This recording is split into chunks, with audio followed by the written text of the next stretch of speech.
Bonsoir, je vous remercie beaucoup de cette invitation dont je suis très honoré.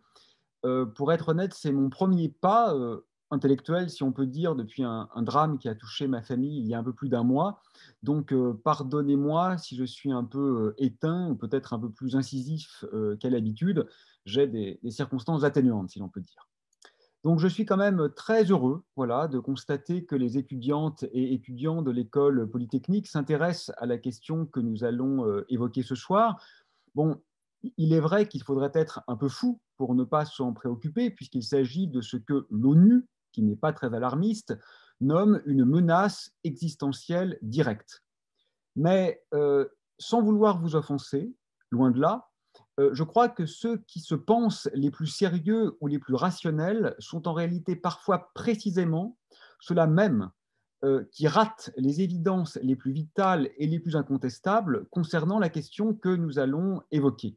Parce qu'entièrement lissés, pourrait-on dire, par leur adéquation avec le monde qui les honore et les flatte, parfois les sert, ils oublient ces violences et ces incohérences qui ne les touchent pas, ou pas encore, dans leur chair qui est très largement surprotégée.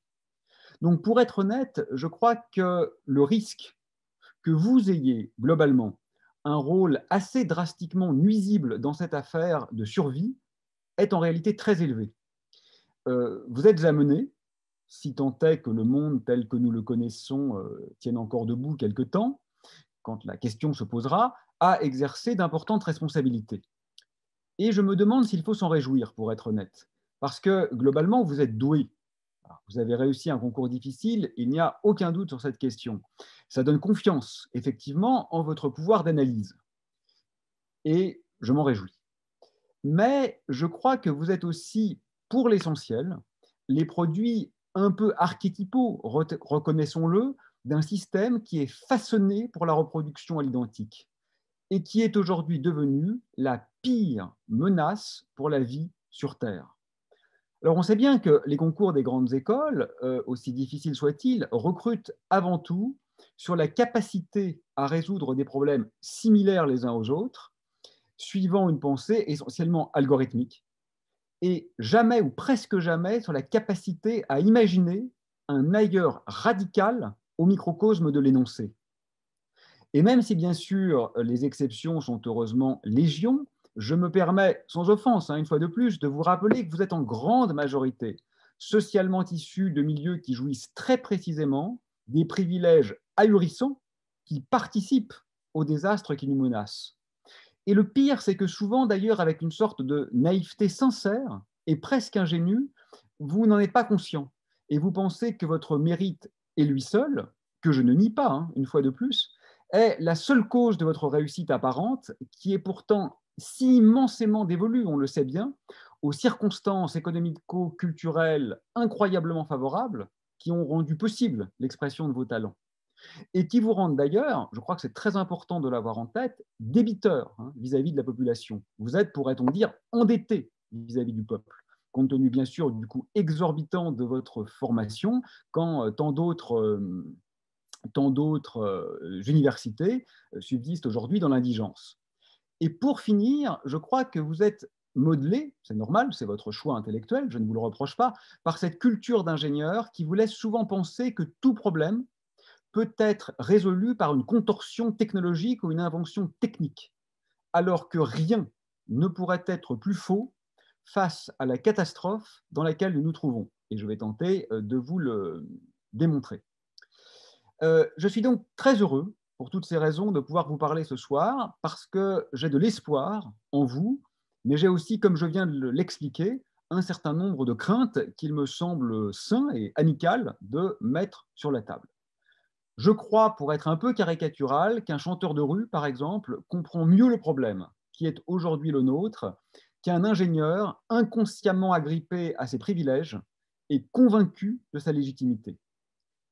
Je crois que votre communauté, j'entends celle des élèves des grandes écoles en général, sans que vous vous en rendiez généralement compte, a souvent tendance à faire sécession. Et je ne connais, pour être honnête, aucun communautarisme qui soit plus puissant et plus dangereux, plus littéralement séparatiste, pour faire allusion à une préoccupation contemporaine, que celui des prétendues élites. Alors heureusement, Vous n'êtes bien sûr pas un corps homogène. Vous êtes hétérogène, vous êtes peut-être ce que Antonin Artaud, le poète, nommerait un corps sans organes. Et la liberté, la créativité, la subversion existent naturellement chez vous. Mais pour le dire de façon franche, amicale et un peu brutale, je pense que l'effort que vous avez à consentir pour comprendre la situation, et plus encore les moyens d'y remédier, est en fait considérable.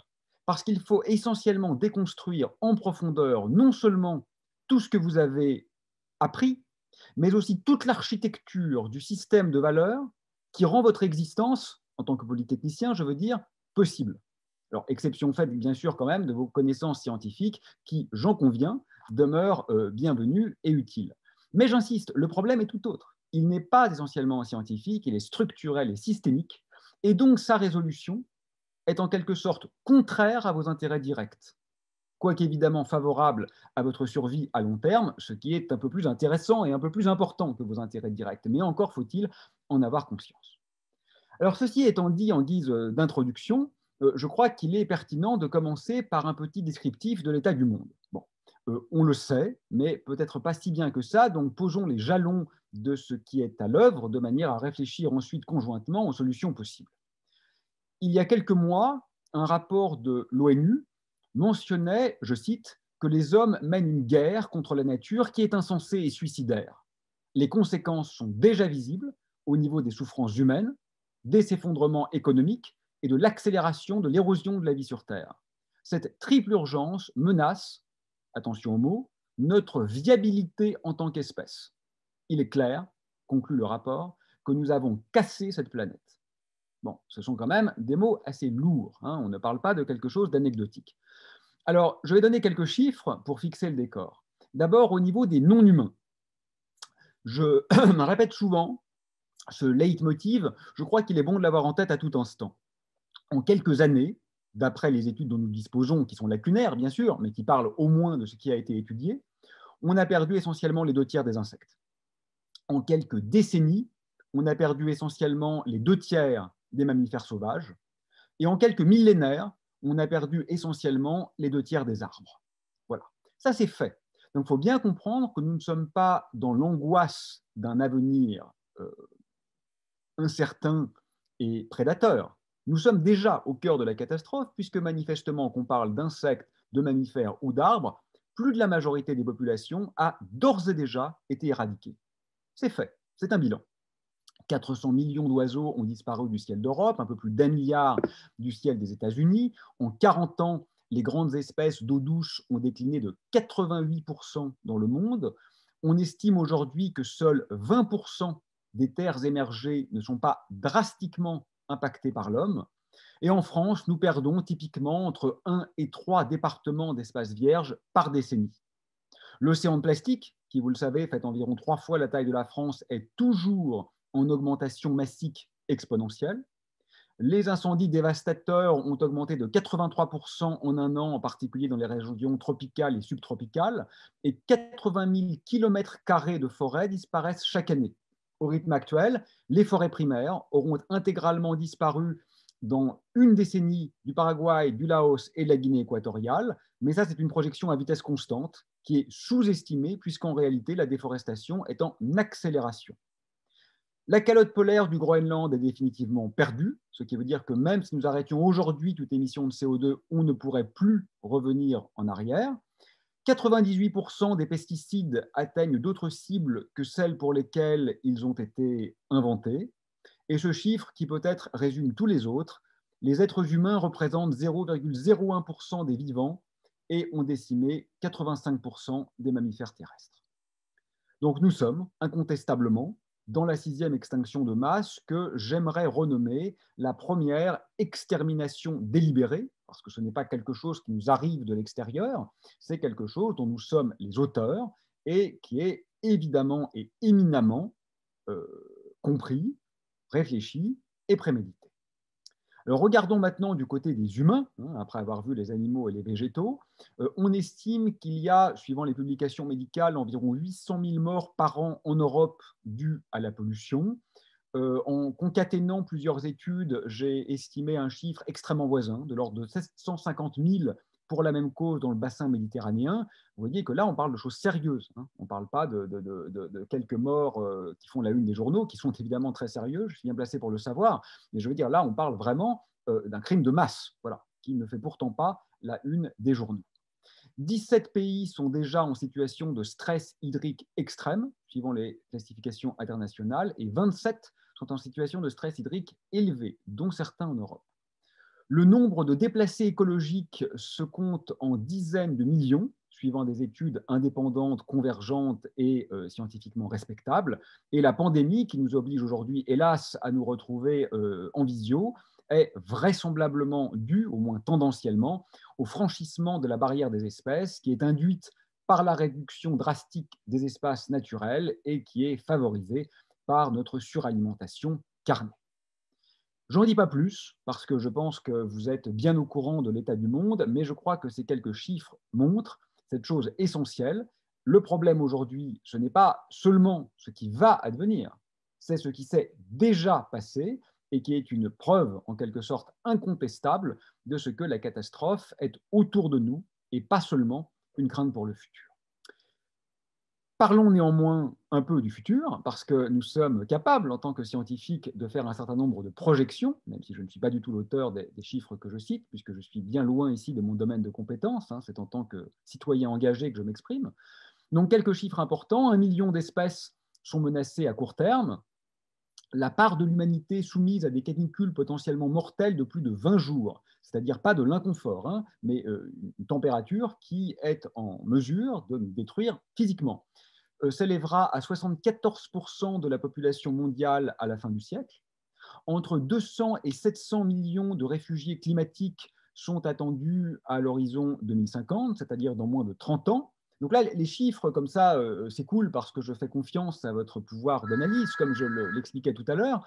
Excusez-moi pour le téléphone qui sonne chez moi. Mais ce qui est important, n'est-ce pas, c'est que vous compreniez les conséquences de ces chiffres, que je ne prends pas le temps d'énoncer. 200 à 700 millions de réfugiés climatiques, vous n'êtes évidemment pas sans avoir compris que ça veut dire la guerre. Ça, c'est pas être un gourou apocalyptique, n'est-ce pas, de dire ça. C'est être dans une rationalité géostratégique élémentaire. On ne déplace pas 500 millions de personnes sans une guerre globale. Donc on est tranquillement chez nous, en train de dire dans 29 ans, en moyenne, hein, il y a une barre d'erreur naturellement, c'est-à-dire pas pour nos petits-enfants, pas pour nos enfants, mais pour nous-mêmes. Parce que si tout se passe bien, tous les participants à cette conférence sont encore vivants dans 29 ans, n'est-ce pas? Eh bien, on est en train de dire tranquillement, bah oui, ça sera la guerre mondiale. Non, c'est quelque chose de grave dont on parle là, hein. On ne parle pas de choses aussi anecdotiques que des préoccupations économiques ou ingénieriques. Je continue les projections. La fonte des glaciers de montagne va par ailleurs donner beaucoup trop d'eau douce et ensuite beaucoup trop peu à 2 milliards de personnes qui en dépendent directement. Les glaciers et le pergélisol contiendraient par ailleurs environ 800 000 tonnes de mercure qui seront libérées dans des eaux qui étaient jusqu'alors potables et qui cesseront de l'être. Et le dégel de ce même permafrost s'avère 50 fois plus rapide que prévu. Ça aussi, c'est une leçon intéressante, n'est-ce pas, du point de vue scientifique, à savoir que toutes les évolutions sont pires que ce qui est proposé par les modèles. Et l'ennui, c'est que ce pergélisol contient des agents pathogènes que nous pensions éradiquer, donc on peut s'attendre à une recrudescence de pandémie, et contient beaucoup de méthane, qui, comme vous le savez également, est environ 20 fois plus efficace que le CO2 en tant que gaz à effet de serre. La vitesse d'ailleurs de fonte des glaciers double tous les 20 ans. Voilà, en tant qu'ingénieur, vous savez qu'on a là une belle exponentielle. Bien, au rythme actuel, les forêts primaires, je le disais tout à l'heure, vont disparaître de beaucoup d'endroits du monde. Elles sont non seulement signifiantes en tant que telles, elles sont aussi des réservoirs fondamentaux d'êtres vivants, et je crois qu'elles constituent en quelque sorte non pas le poumon de la planète, comme on le dit quelquefois, mais le lieu de la vie sur la planète. Donc la forêt, si vous voulez, ce n'est pas un organe qui remplit une fonction, ce n'est pas quelque chose qui nous aide à respirer, c'est l'essence même, finalement, de la vie sur cette Terre qui est en train de disparaître. Alors, je crois que pour ce qui est des projections, le plus important, et là je ne vous apprendrai rien, c'est de garder en tête la non-linéarité de ces effets. Bon, voilà, vous savez que c'est bien la physique linéaire, hein, les équations de Maxwell, c'est très pratique, l'électrodynamique, c'est très pratique, mais la plupart des phénomènes complexes sont non linéaires. Ce qui veut dire que quand vous avez 3, 4 ou 5 degrés de réchauffement climatique, les effets ne sont pas du tout 3, 4 ou 5 fois plus importants que si vous aviez 1 degré de réchauffement climatique. Et je reprends l'exemple de Jean Covici, ancien élève de cette école d'ailleurs, qui est un brillant orateur de ces questions. Et je prends un exemple très douloureux pour moi, puisque c'est hélas celui de mon actualité. Euh, la cinétique est importante. Si vous passez de 100 km/h à zéro en rentrant dans un mur, vous mourrez. Si vous passez de 100 km/h à zéro en freinant, il n'y a aucun problème. La seule différence entre les deux cas, c'est l'amplitude de la décélération ou de l'accélération négative.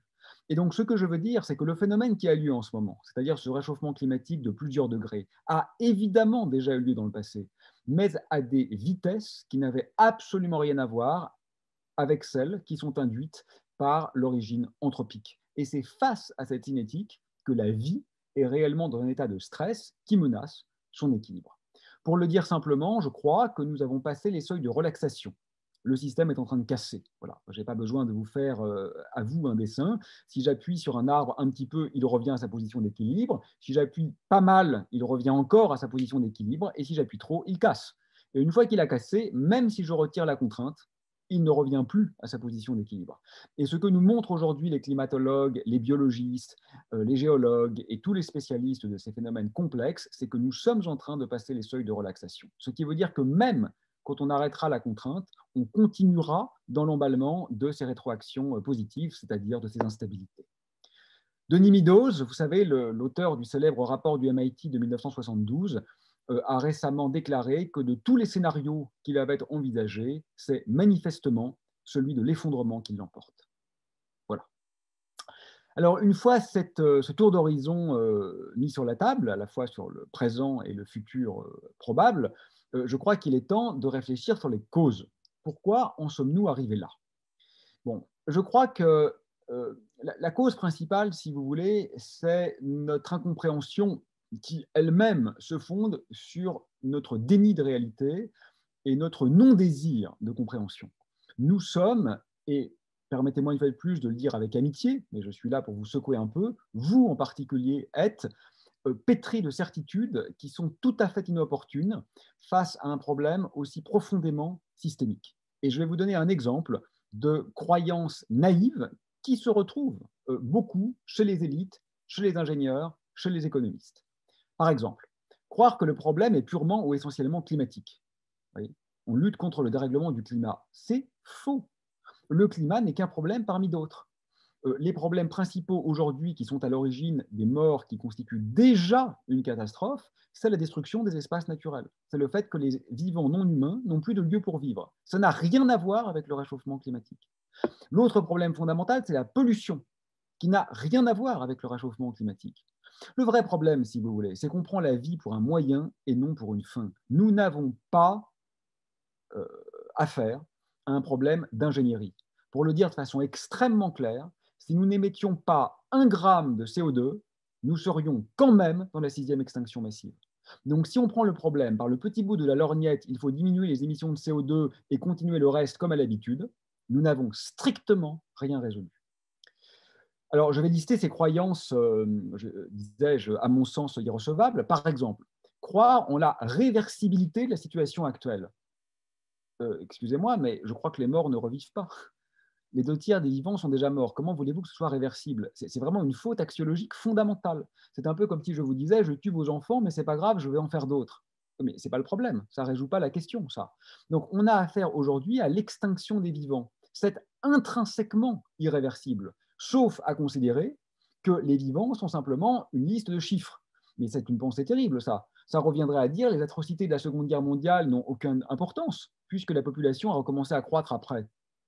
C'est vrai que la population a recommencé à croître, mais ça serait éthiquement scandaleux de considérer que pour autant, les atrocités n'avaient pas d'importance. Bon. Ensuite, il y a le problème qui consiste à croire que la difficulté à laquelle nous faisons face est essentiellement démographique. Ça, évidemment, vous avez bien compris, hein, c'est très pratique pour les pays riches, parce que ça revient à dire, en fait, je cite un de nos anciens chefs d'État, c'est la faute de l'Afrique. C'est quand même extraordinaire de dire ça.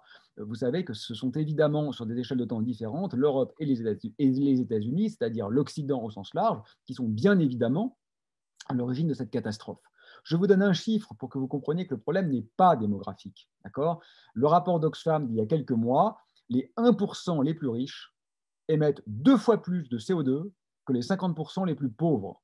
Or, les pays à forte croissance démographique sont des pays pauvres. Donc, soyons bien clairs, ce n'est pas la démographie galopante à Kinshasa qui fait s'effondrer la vie sur Terre. Ce n'est pas le cas, c'est factuel, ce n'est pas idéologique. Okay. L'autre erreur, c'est de croire, et ça c'est peut-être un peu une des vôtres, au miracle technologique. On va s'en sortir. Il faut être un tout petit peu sérieux quand même. Là, on parle de l'érosion de la vie sur Terre. D'accord. Il faut sortir du dogmatisme. La technologie aujourd'hui, c'est une partie du problème. Ce n'est pas la solution. Ça, ce sont les faits. Ce sont les faits. Mais plus profondément encore, vous comprenez l'erreur axiologique. C'est un peu comme si on cherchait des armes un peu plus distinguées et un peu plus raffinées. Non, ça ne marche pas comme ça. Tant que la guerre continue, les cadavres s'empileront. La question n'est pas de trouver des armes plus élégantes. La question est de mettre fin à la guerre. C'est aussi simple que ça. Nous sommes aujourd'hui en guerre totale contre la vie. Et la mauvaise nouvelle, c'est que nous sommes en train de gagner cette guerre, avec la complicité des politiques et des ingénieurs. Et des chercheurs, enfin, voilà, on est tous dans le même bain dans cette affaire. Hein. Là, je fais votre procès, mais je me mets tout à fait dans le bain. D'ailleurs, je suis moi-même ingénieur de formation, donc je ne m'en prends pas du tout à vous personnellement. Hein. Nous sommes tous ici présents dans ce système aux engrenages infernal. L'autre problème fondamental, c'est croire en la compétence de nos dirigeants. Quand bien même ils seraient énarques ou polytechniciens, ils ne le sont pas. Et on en a des exemples tous les jours. Le plus extraordinairement frappant, c'est ce qui a, je dirais, concerné la 5G récemment. D'accord. La 5e génération de téléphonie mobile. Écoutez, dès qu'il y a un choix sociétal important à faire, et vous savez bien que c'est le cas aujourd'hui avec les vaccins, la question qui se pose est celle de la balance bénéfice-risque. D'accord. Ben oui, n'importe quel vaccin va tuer quelques personnes, c'est certain. Mais si en tuant quelques personnes, vous en sauvez 50 000, eh bien, ça signifie que la balance bénéfice-risque penche du côté du bénéfice et que donc le vaccin est souhaitable. Ce qui est vraisemblablement le cas, d'ailleurs, dans le cas Covid-19. Mais avec la 5G, on ne fait pas ça. Ce qu'on fait, c'est que nos dirigeants moquent ceux qui posent des questions en disant ce sont des amiches, ce sont des arriérés. Alors qu'il faudrait faire cette étude bénéfice-risque. Et on va le faire. Quels sont les risques de la 5G? Ils sont considérables. Ce ne sont pas des risques, hein, d'ailleurs, ce sont des connaissances. On va multiplier par 4 ou 5 la consommation électrique. Il ne faut pas raisonner à usage constant. À usage constant, la 5G consomme moins. Mais ce n'est pas vrai. Le monde n'est pas à usage constant. Le monde n'est pas à usage constant, puisque les usages s'adaptent toujours aux technologies disponibles. Quand on tient compte de l'ensemble de ce qui se passe, on va multiplier par 4 la consommation. On le sait et on le voit dans les pays qui l'utilisent déjà abondamment. On va multiplier par des facteurs colossaux la pollution, parce qu'il faut les construire, ces milliards de nouveaux terminaux mobiles qui vont devoir être générés pour être en accord avec la 5G, ces antennes, etc. Il va y avoir une augmentation de fractures numériques, il va y avoir une augmentation de problèmes de cybersécurité, il va y avoir une augmentation de dépendance au numérique pour les jeunes. On a, si vous voulez, dans ce monde qui aujourd'hui devrait faire de la baisse de consommation sa priorité vitale, une évolution qui a des conséquences littéralement dramatiques. Bon. Si en contrepartie de ça, on sauve 1 milliard de personnes de la famine, alors ça vaut peut-être le coup. Donc on va se poser la question. Ce qu'on perd est immense. Mais qu'est-ce qu'on gagne? Rien. On gagne rien. La 5G ne sert à rien. Elle n'a aucun intérêt pratique. Donc, on est quand même face à une situation extraordinaire. Vous voyez, quand le MEDEF, président du MEDEF, à ce propos, évoque sa crainte de ceux qui rejettent le progrès, il nous dit donc en substance qu'il considère que la contribution active à la destruction de la vie, parce que ça, c'est certain, n'est-ce pas, que cette multiplication par 4 de la consommation électrique, cette augmentation de la pollution, cette extraction de métaux lourds nécessaires au téléphone, etc., ça fait aucun doute que ça participe à l'anéantissement de la vie. Et donc, ce qu'il dit, c'est que cette contribution à l'accélération de l'anéantissement de la vie pour pouvoir quoi? Pour pouvoir jouer à Fortnite en ultra haute définition depuis les toilettes du lycée, hein, c'est essentiellement ça les gains, est un progrès. Voilà ce qu'on nous dit. Nous avons affaire à des bouffons. Écoutez, il va falloir être un peu sérieux et il va falloir maintenant mettre les véritables enjeux sur la table et sortir de ce dogmatisme arriéré de personnes qui ne comprennent pas la situation. Et si on m'objecte qu'il y a des bénéfices industriels, je répondrai, c'est peut-être vrai, mais l'industrie est précisément ce qui nous envoie dans le mur. Donc si vous augmentez la compétitivité des entreprises grâce à la 5G, vous êtes précisément en train de me dire que oui, j'ai raison, les bénéfices sont nuls et même les conséquences dévastatrices sont donc encore pires que celles que je viens d'évoquer. Il faut comprendre qu'on a un problème, si vous voulez, de gouvernance aussi. Les temps caractéristiques des processus écologiques ne sont pas les mêmes que les temps caractéristiques des mandats électoraux ou des stratégies des entreprises. Ça va trop vite, le désastre écologique, mais ça va quand même un peu moins vite que ça. C'est-à-dire que si vous agissez très fortement pour l'écologie, les bénéfices, on les verra dans 20 ans. Et le problème, c'est que si vous êtes un député, votre mandat, c'est dans 5 ans que vous allez le remettre sur la table. Donc, il y a un problème d'inadéquation entre le calendrier de votre intérêt personnel, si vous êtes chef d'entreprise, si vous êtes jeune recruté, polytechnicien, si vous êtes ministre, si vous êtes député, ou même si vous êtes chercheur d'ailleurs. Il y a une inadéquation calendaire avec les échelles de temps des éventuels bénéfices d'une action courageuse. Donc, on ne peut pas continuer comme ça. Mais on ne veut pas non plus la dictature, n'est-ce pas? En ce qui me concerne, je ne la souhaite pas. Donc, qu'est-ce qu'on fait? Il faut repenser radicalement le système politique. Les assemblées citoyennes, c'est pas mal hein, ce qui a été essayé, mais évidemment à condition de leur donner un vrai pouvoir. Et là, on voit qu'une fois de plus, c'était une bouffonnerie. Et qu'une fois de plus, l'Assemblée s'est elle-même auto-censurée. Parce que vous n'êtes pas sans savoir que la mesure phare, c'était bien sûr le renoncement à la croissance. Ils n'ont pas osé la mettre en disant il faudrait le faire, mais si on le demande, on ne sera pas écouté, donc on ne va demander que des choses très raisonnables pour être écouté, et même ces choses très raisonnables sont passées à une moulinette qui les rendent essentiellement totalement grotesques du point de vue de l'intérêt de leur application. Bon. Donc on a un problème éminemment politique. Les autres croyances inadaptées, croire en la raison des adversaires. Bon, on a vu avec Greta. Hein. Greta n'est pas une déesse, ça c'est certain, mais c'est une jeune femme intelligente qui a très bien compris le problème, qui a des arguments scientifiques, qui répète hein, en quelque sorte l'avis des experts, mais qui le répète avec précision. Elle a été lynchée par une grande partie de la presse conservatrice sur des arguments sexistes, des arguments agistes, des arguments vraiment des bas-fonds. Donc il faut bien comprendre que nous avons affaire à une classe réactionnaire pour laquelle tous les coups seront permis. Voilà. Ce qui n'est pas le cas généralement du côté des militants écologistes, qui sont plus réservés et, j'oserais dire, plus distingués, quand bien même ils ne sortiraient pas des grandes écoles. Donc ça, il faut faire attention, si vous voulez. La vulgarité, aujourd'hui, ce n'est pas ceux qui disent des gros mots, d'accord? C'est ceux qui font passer pour secondaire notre risque existentiel direct. L'autre problème, c'est de croire qu'une croissance infinie est physiquement possible. Donc ça, c'est une erreur que vous ne faites pas, mais rappelez-vous vos cours de physique, hein, si vous bouclez la rétroaction de l'ampli-Hooke sur la patte plus, vous partez en instabilité. D'accord? Une croissance exponentielle, c'est ce qu'on appelle en physique une instabilité. Nous sommes dans un régime de crash. Et vous savez très bien que typiquement, le temps de crash, c'est quelquefois la période de doublement. La période de doublement, pour ce qui est de l'utilisation des ressources, c'est typiquement 25 ans. Et donc, vous voyez que l'analyse physique très rudimentaire qui vous donne un temps de vie de l'ordre de 100 ans est exactement en adéquation avec les analyses sociologiques, avec les analyses écologiques, avec les analyses climatiques. Tout ça converge vers une sorte de certitude. L'autre problème, c'est de croire que quand bien même il n'y aurait pas ce problème d'instabilité, la croissance infinie est énergétiquement possible. Et ça, évidemment, c'est faux parce qu'on est essentiellement au peak oil, hein, c'est-à-dire qu'on a aujourd'hui une décroissance de pétrole disponible qui, de toute façon, a lieu. Et le pétrole, enfin les fossiles en général, c'est quand même évidemment notre source majeure d'énergie. Alors, il y a deux possibilités. Soit on se dit, on va sucer les fossiles jusqu'à la dernière goutte. Et ça, c'est une catastrophe, parce que même si ça diminue, il en reste suffisamment pour nous envoyer à 5 ou 6 degrés de réchauffement climatique et donc essentiellement éradiquer la vie telle qu'on la connaît sur Terre. Et en plus, on va avoir une crise géostratégique considérable, puisqu'on va être en période de récession non désirée, et ça, c'est typiquement les circonstances dans lesquelles se déploient les régimes dictatoriaux. Soit on devient un peu raisonnable, on met fin de notre propre chef à cette folie, et on se donne une chance. Ou alors, il y a encore le pire scénario possible, je crois, c'est de trouver une énergie nouvelle, propre et presque infinie. Par exemple, la fusion nucléaire. Alors ça, je pense que c'est la catastrophe totale. Parce que je vous rappelle qu'aujourd'hui, ce qui est le plus destructeur, c'est ce que nous faisons de l'énergie.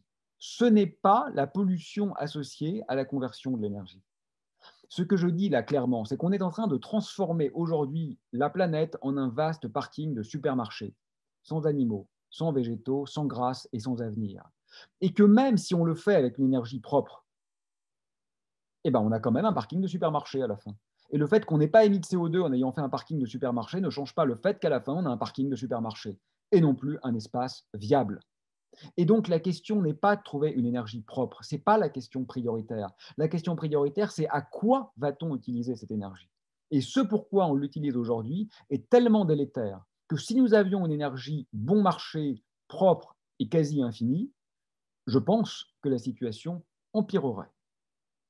L'autre croyance délétère, c'est de penser qu'on peut décorréler la croissance du PIB, hein, j'entends, et la catastrophe écologique. Bon, écoutez, ça, c'est tellement ridicule que j'ai même pas envie d'argumenter. Enfin, c'est quand même dingue de voir des gens en costume-cravate, diplômés, oser dire ça, alors que toutes les analyses sérieuses montrent que c'est faux, ça n'a jamais eu lieu. Vous vous rendez compte qu'on a affaire à des gens qui parient la survie de l'humanité sur quelque chose qui est démenti par toutes les données factuelles dont nous disposons.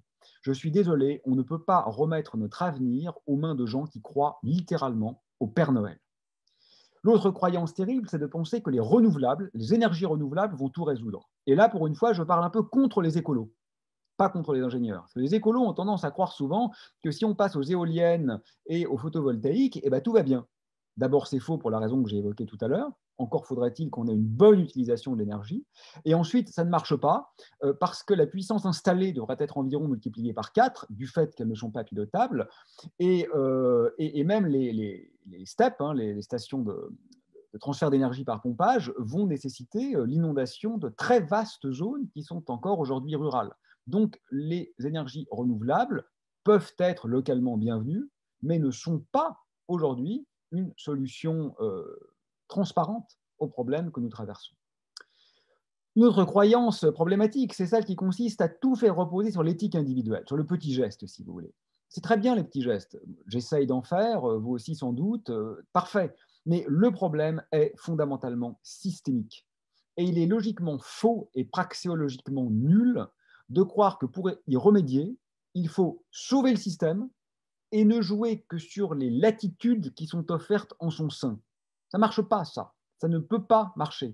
Vous ne pouvez pas dire on vit dans un monde où ce qui est valorisé, c'est d'être riche et de rouler en voiture de sport, mais je compte sur le fait que les gens ne vont pas essayer d'être riches et ne vont pas rouler en voiture de sport. Ce n'est pas possible, ça. S'il n'y a pas une révolution systémique, il ne peut pas y avoir d'infléchissement drastique des habitudes.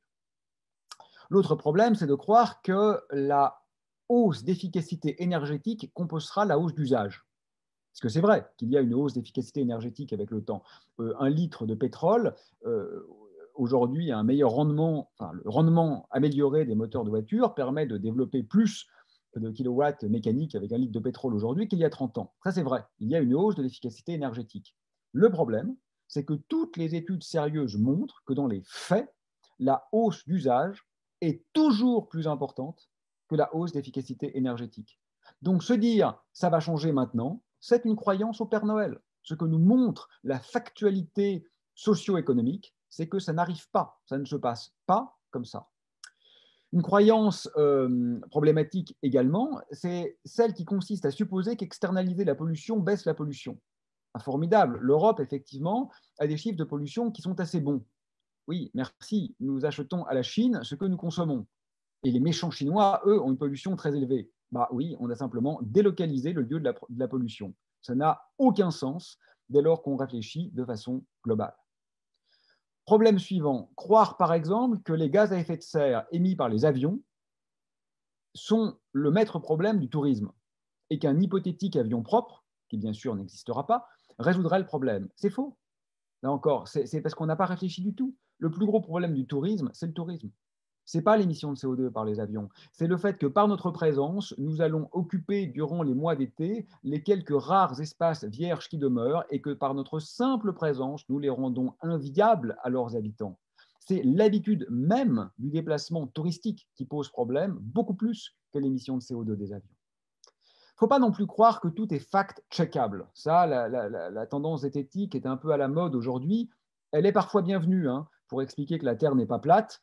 La zététique, c'est efficace. Mais il faut faire attention. C'est une idée naïve, je crois, que de supposer que quelle que soit l'assertion, on va la fact-checker et on aura la bonne réponse. C'est compliqué, souvent. Il faut accepter cette complexité. Le nucléaire, par exemple, c'est bien ou c'est mal? Je suis désolé, c'est compliqué. On peut fact-checker, parce que c'est vrai, qu'aujourd'hui, le nucléaire est une énergie qui a moins tué par kilowattheure que les autres énergies concurrentes. C'est vrai, c'est fact-checkable, même en incluant Tchernobyl. Il y a moins de morts par quantité d'énergie produite que par l'hydraulique, par exemple. Parce que quand un barrage s'effondre, c'est une catastrophe absolue. Donc ça, c'est vrai, et c'est checkable. Mais l'angoisse avec le nucléaire, c'est le long terme. Donc, bien sûr, on peut fact-checker les effets des 20 dernières années et conclure que c'est une énergie peu dangereuse, mais ce qui nous inquiète avec le nucléaire, ce n'est pas ça. C'est essentiellement la gestion politico-stratégique des déchets dans des pays instables à long terme. Et ça, on ne l'a pas vu jusqu'à maintenant. Donc, il faut faire attention, si vous voulez, avec cette idée naïve qu'il y a une réponse claire à toutes les questions qu'on se pose. Il faut accepter que nous faisons face à des questions complexes qui relèvent toujours, au moins en partie, d'un pari. Autre erreur, croire qu'une énergie en supplante une autre. C'est pas vrai, ça s'empile. Croire que les débats sur le climat changent le climat. C'est pas vrai. On en parle beaucoup, mais on émet toujours plus. Croire au miracle. Par exemple, l'hydrogène, c'est très à la mode. Oui, enfin bon, vous connaissez un peu la physique, vous avez bien compris que la voiture qui rejette que de l'eau, ça marche parce que par ailleurs, on n'a pas l'électrolyse. Donc on a simplement, là encore, délocalisé la pollution. C'est pire que tout. Parce qu'on continue, et en plus on perd en rendement, parce qu'évidemment, la conversion n'est jamais avec 100% d'efficacité. Ça, vous le savez aussi bien que moi. Mais simplement, c'est pire que tout. Pourquoi? Parce qu'on rend les effets délétères invisibles aux citoyens des villes, mais on ne les rend pas insensibles aux habitants de la planète. Bon, et le dernier point que je dénonce dans les croyances, la simplicité de vue qui consisterait à croire qu'il y a un adversaire unique. Et chez mes amis écolos, l'adversaire unique qui est souvent identifié, c'est le capitalisme. Et je pense que c'est trop simple, là encore. Il y a sans aucun doute un problème avec le capitalisme, parce que c'est un système qui est intrinsèquement illimité, donc intenable. Mais ce n'est pas le seul problème. Il y a des sociétés non capitalistes qui ont montré qu'elles étaient extraordinairement injustes socialement et extraordinairement délétères écologiquement. Donc, je crois non pas que le capitalisme ne pose aucun problème, je crois qu'il pose un problème. Mais c'est pire que ça, en fait, ce que je dis. C'est que le capitalisme, ce n'est qu'un symptôme parmi d'autres d'un problème qui est encore plus profond que ça et qui est fondamentalement éthico-axiologique. Je vois que le temps passe, donc je voudrais en venir aux solutions. Alors, on pourrait lister hein, voilà, l'ensemble des choses à faire. On les connaît tous. On n'a qu'à taper sur Internet, on les trouvera tout de suite. Je donne juste un seul exemple parmi les milliards de petites choses qu'on peut faire et qui, quand même, doit être dans nos esprits, c'est l'alimentation carnée. Voilà. On ne peut pas dire, la main sur le cœur, j'aime les animaux, je crois en l'avenir et je mange de la viande. Non, ça, c'est juste pas vrai. Voilà. L'alimentation carnée est catastrophique du point de vue de l'éthique animale, ça on le sait. Elle est catastrophique du point de vue de la santé humaine dans les pays riches. Elle est catastrophique du point de vue des émissions de gaz à effet de serre. Elle est catastrophique du point de vue de l'injustice de l'accès à l'alimentation qu'elle induit au niveau mondial. Bon, donc il y a un problème. Ce genre de choses, je crois qu'il est temps aujourd'hui d'aller un peu au-delà de la crise de conscience et de tenter, chacun à notre échelle, je ne suis pas exemplaire, je ne me pose pas en donneur de leçons, mais qu'on tente quand même, chacun à notre niveau, de faire preuve d'un tout petit peu plus de cohérence que ce dont nous avons l'habitude. Voilà. Et même en termes quand même moral, si vous voulez. Il y a quelques jours dans The Guardian, je lisais que rien qu'en Angleterre, hein, des millions, ce qui veut dire sans doute des milliards à l'échelle mondiale, de poules meurent durant le transport. C'est-à-dire qu'elles meurent de soif et de chaud, littéralement grillées vivantes entre les fermes-usines et les lieux d'abattage. Sachant que ce sont des animaux sensibles, d'accord, qui ressentent la douleur comme nous. Est-ce qu'on peut vraiment continuer à se dire « ouais, mais c'est trop bon ?» Ça devient problématique, hein, quand même. Bon, alors ce qu'il faut faire, je crois, c'est oser s'interroger. Voilà. Il faut s'interroger de façon radicale, pas chercher à travailler dans une entreprise estampillée green. Il faut travailler de façon radicale sur la structure politique, hein, politikos, politeia, politiquer, le vivre ensemble, l'institution, la pratique du pouvoir, d'un point de vue, je dirais, j'ose le mot, radicalement révolutionnaire. Je ne sais pas quelle est la bonne solution, je ne suis pas un gourou, je ne suis pas un prophète, mais je sais que l'état actuel n'est pas tenable. Bon, je vous donne juste un exemple que j'ai déjà donné par ailleurs, mais qui me fend le cœur dans la crise actuelle. On est en plein Covid-19, pour ceux qui regarderont cette vidéo dans 10 ans, si tant est que certains le fassent. Et en fait, on n'a posé aucune question. Je trouve ça dingue, en fait. On se demande aujourd'hui, en gros, est-ce qu'il faut tout réouvrir et les gens vont se contaminer et mourir? Ou alors est-ce qu'on garde fermé et on a beaucoup moins de morts, mais du coup, les entreprises sont en faillite, c'est le chômage et la misère. C'est un peu ça l'alternative, hein, quand même, du pouvoir politique. Oui, et si on partageait? Il n'y a aucun problème, hein, pour que personne ne meure de faim et que pourtant, on ait un confinement digne de ce nom qui permette de sauver des dizaines de milliers de personnes. Ça s'appelle le partage. Est-ce qu'il y a un seul homme politique, même d'extrême gauche, qui a osé simplement poser cette question triviale? Personne. En Île-de-France, on a 3 fois plus de logements vacants que de SDF. Est-ce qu'il y a un seul homme ou femme politique, même d'extrême gauche, qui a osé dire bah, on a des gens dans la rue, on a des maisons vides, c'est fini, on résout le problème? Nous n'avons posé aucune question. Alors, il y a bien sûr une dimension économique, mais on pourrait lister pendant une demi-heure les mesures économiques, les taxes, etc., mais les taxes sont très injustes. Moi, ce que je voudrais juste vous dire, ce n'est pas vous donner des angles d'approche économique. D'ailleurs, je suis incompétent, je suis sûr que vous êtes beaucoup plus fort que moi. Ce que je veux simplement dire, c'est qu'il faut aujourd'hui comprendre la facticité de nos notions. L'économie est conventionnelle. Ça n'existe pas, l'économie. Ce sont des conventions, des mots, des règles du jeu. Et la dette, ça n'existe pas. Si vous me devez de l'argent et que je vous dis, vous ne me devez plus rien, c'est un acte de langage, dirait-on en philosophie. C'est un speech act. La prescription est performative, diraient les philosophes. Par les mots, j'annule la dette. C'est très, très, très facile de changer l'économie. Alors que les véritables réalités biologiques, médicales, géologiques, etc., sociales, qui sont en train de nous rappeler à cette espèce de fin du monde que nous vivons, ça, on ne pourra pas les changer par un acte de langage. Donc aujourd'hui, les directeurs de banque, j'en connais beaucoup, qui m'ont dit, mais vous comprenez, monsieur Barrot, il y a des réalités économiques, ce sont des bouffons.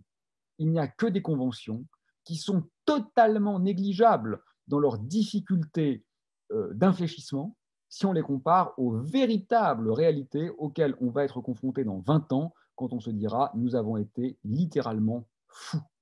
Je donne juste un exemple que je prends, je crois, à Jean Covici une fois de plus, de l'aberration économique, si vous voulez. C'est qu'on ne donne pas de valeur au capital de départ. Ce qu'on appelle aujourd'hui la croissance, c'est uniquement la valeur ajoutée qui est liée à la construction d'objets, en gros, ou au modelage de l'environnement. Mais l'environnement lui-même a, par convention, hein, il suffirait qu'on en décide autrement, mais par convention économique, l'environnement a une valeur économique nulle. Vous ne payez jamais l'environnement, vous ne payez que sa transformation, vous ne valorisez que sa transformation. Ceci, outre le fait que c'est éthiquement débile, c'est logiquement stupide, sauf dans un monde de taille infinie. Or, nous ne sommes pas dans un monde de taille infinie. Donc, les économistes n'ont rien compris au problème. Il ne faut plus les écouter. On ne peut pas faire comme si le fait que les conditions d'habitabilité de la Terre sont en train d'être détruites était un problème secondaire. On ne le peut pas. Il y a aussi une dimension symbolique. Bon, je vois que mon temps passe, je promets de m'arrêter avant 19 heures, donc j'accélère.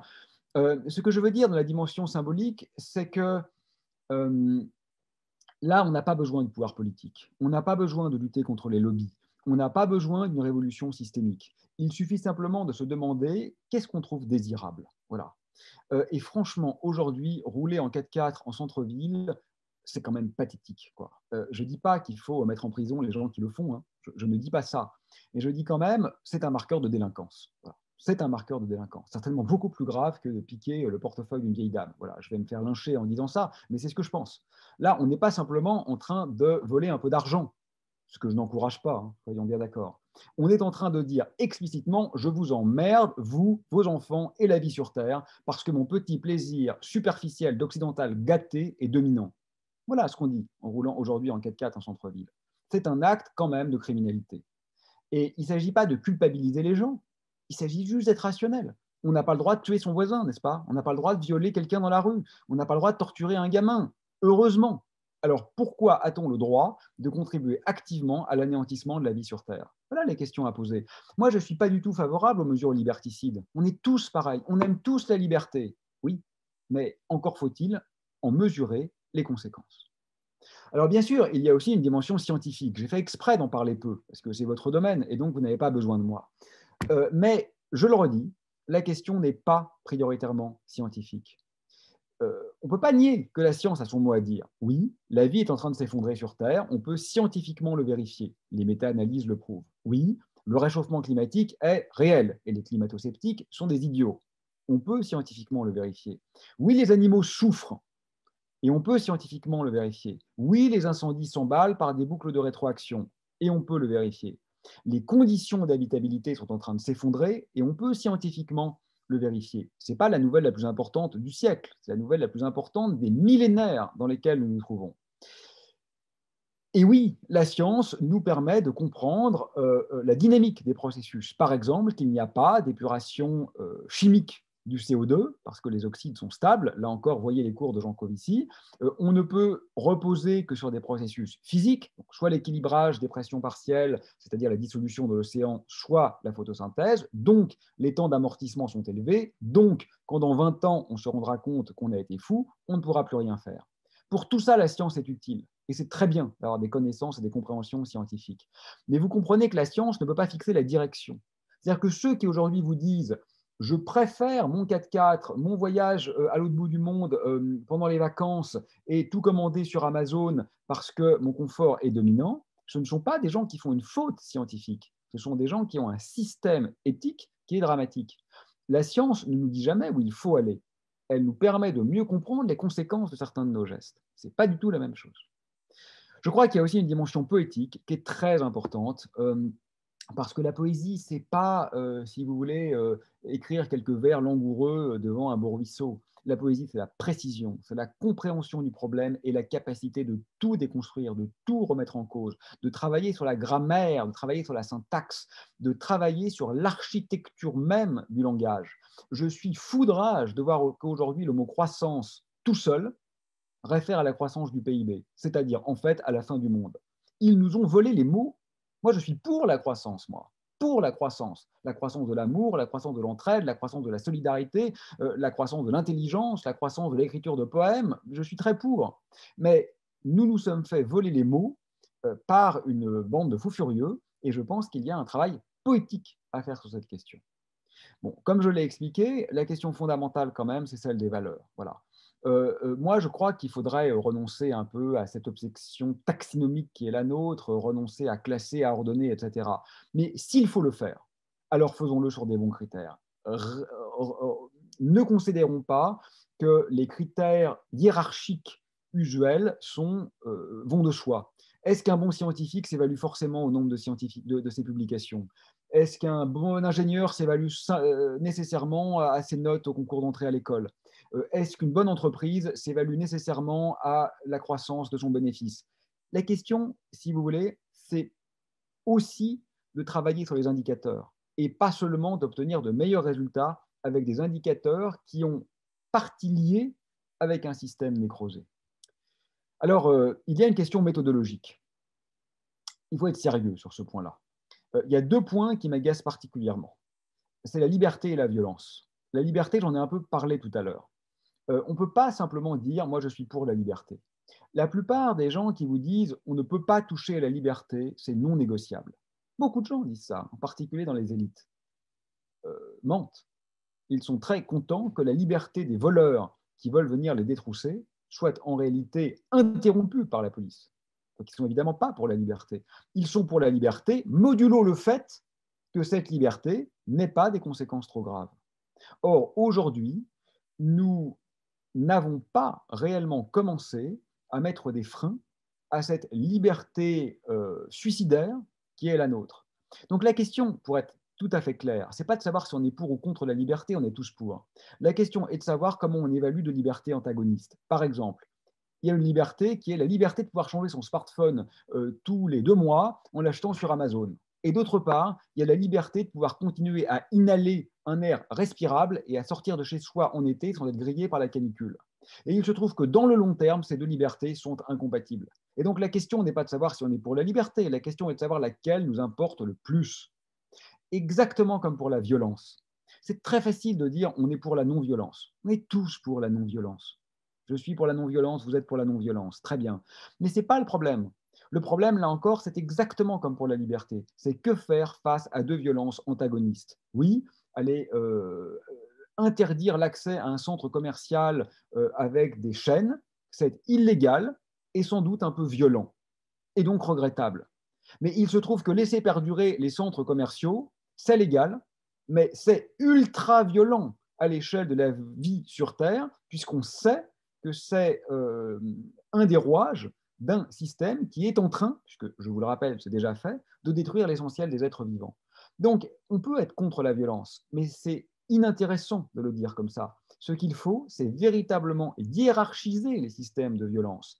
Et je pense, quant à moi, que certains propos tenus par des chefs d'entreprise, pas tous, hein, pas tous, mais disons des représentants de chefs d'entreprise qui sont très polissés dans leur syntaxe, qui sont très élégants dans leur intonation, qui sont très alléchants depuis les châteaux desquels ils sont prononcés, sont en réalité d'une ultra-violence absolument estomacante. Il y a bien sûr une dimension philosophique. Hein, je crois qu'il est temps de questionner la binarité nature-culture qui nervure toute notre histoire, mais cela, d'autres l'ont déjà fait avant nous. Je pense à Nietzsche, bien sûr, mais aussi à Foucault, à Derrida, à Deleuze, à Guattari, à Jean-Luc Nancy. Donc, cette mouvance philosophique existe, mais encore faudrait-il lui donner, dirais-je, une portée politique. Et puis, bien sûr, et je termine sur ce point, il y a une dimension historique. Il faut quand même regarder le passé un petit peu. Ça inclut le néocolonialisme, par exemple. Hein, on ne peut pas faire comme si, hors Covid, et hors catastrophe écologique, tout allait bien. Ça, c'est facile quand on est un Français privilégié. Mais enfin, il y a quand même vraisemblablement, ces chiffres sont sujets à caution et délicats à évaluer, mais de l'ordre de 50 millions de morts associés au néocolonialisme occidental depuis la Seconde Guerre mondiale. C'est monstrueux. Peut-être est-il quand même temps d'adopter, dirais-je, une vision un tout petit peu moins européano-centrée. En conclusion, de ce tour d'horizon un peu triste, mais voilà, c'est une tristesse partagée, ça nous donnera du baume au cœur. Ma recommandation, si tant est que j'ai quelconque légitimité pour le faire, ce qui ne va pas de soi en ce qui vous concerne, en tant que jeunes ingénieurs et futurs cadres, c'est quoi? Ne surtout pas croire que nous avons affaire à un problème parmi d'autres, qui peut être résolu par des astuces technologiques. Comme je vous l'ai dit, je pense que c'est un contresens radical. Je crois qu'il serait bon que vous osiez tout remettre en cause, y compris, par exemple, la légitimité de l'école polytechnique. Je crois que ça serait sain. Évidemment, ce n'est pas fermer l'X qui va sauver le climat ni sauver la Terre, hein. On est bien d'accord avec ça. Mais je crois que c'est important de penser contre soi.